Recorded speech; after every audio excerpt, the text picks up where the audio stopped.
कुणास ठाऊक का समर्थच्या मनात एक असहज भावना निर्माण होत होती. स्मशानभूमीपासून 80 मीटर अंतरावर समर्थ गेलाच असेल आणि इतक्यात अचानक काहीतरी विचित्र घडलं.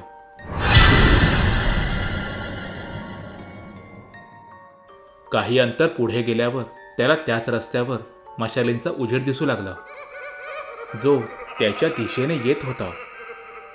त्याने नीट पाहण्याचा प्रयत्न केला तेव्हा त्याला दिसलं की काही लोक हातात मशाली घेऊन एका मृत व्यक्तीला खांद्यावर घेऊन अंत्ययात्रेसाठी घेऊन जात होते. रस्ता अरुंद होता म्हणून त्यांना जाऊन देण्यासाठी समर्थाने शांतपणे बाईक रस्त्याच्या बाजूला उभी केली आणि तो अंत्ययात्रेचा जमाव जवळ याची वाट पाहू लागला. पण जसे जसे ते लोक जवळ येऊ लागले तसं समर्थच्या अंगावर शहारे उभे राहू लागले.